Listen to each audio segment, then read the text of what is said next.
kanina pa kami naghahanap ito ng mga babaklasin. Ang dami namin nakita. Ang saya, grabe. Di ba, Tot? Kaya kanina pa kami naghahanap sa bakalan, mga nakasako. At napakita ko sa inyo kung ano may namin. Yun na. Kung ano yung mga nahanap namin. O, di ba? Para sumaya sa iyo naman. Tayo. Ayan. One. Yan. One. Two. Yes. Tapos, ito pa. Mabigat. Ito pa. Yeah, kanina pa kami nagharap dito sa bakalan eh. Nakita namin. Ito, kasi may mga nagbibenta ng bakal, yung isa-isa namin yung mga sako. Ito pa to, dali, taktak mo doon. Tapos nabaklasin nito. Nabaklasin nito. Oh, yan. Ito ba ang daming tanso? Ito, sabi nito, pinag-discussion na namin, siya daw ay sa electric fan. Electric fan daw. Sabi ko naman, parang ganun yung nasa ceiling.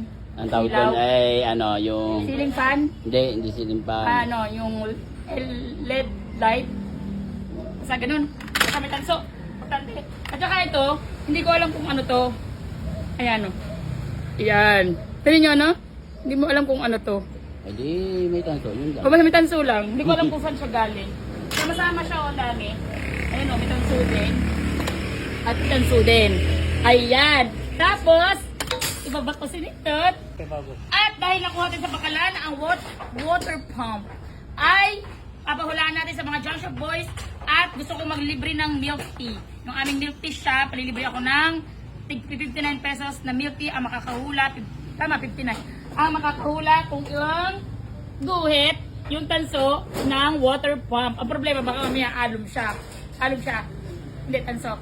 Tanso siya. At ako ang mahuhula ko dahil yan ay water pump, pahuhula ko ay 0.7. Sali daw si na may-ari ng feeds. Wow. May-ari ng feeds. 0.7 o 1/2? 1/2 o di 0.5. 0.5. 1.5. Si Dago, ikaw? 0.6. 0.6. Ikaw, Tot? 45. 45. Yung dalawa na lang.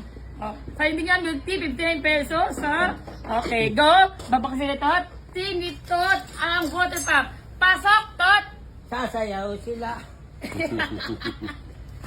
Ayaw mo lang gumanon eh. At inumpisahan na ni Tot baklasin ang water pump sa pamamagitan ng pag-grinder.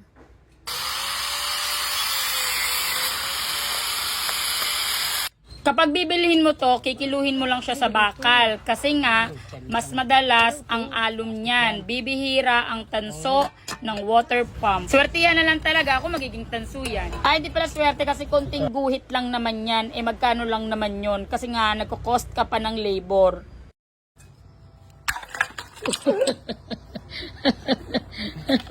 COVID, kaya matama ka? Ha?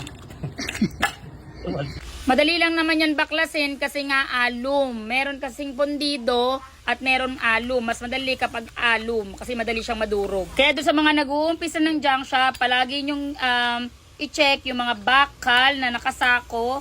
Baka meron ding mga ganyan. Sayang din, di ba? Kumita ng maliit, okay na yun. Magpasalamat na lang. Hihihi. Ang water pump, timbangin natin at malaman natin kung sino ang makakalibre ng milk tea. Okay? Okay, point 7. 1, 2, 3. Ano ba? 1, 2. 0.5. Puta, napakahayop mo.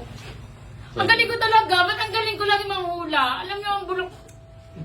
0.7. 0.7. Talo, 0.6 ako eh. 0.7. Ang galing ko mamula. Okay, ako kami milk tea. Sorry kayo. Bakit? Hindi pwede.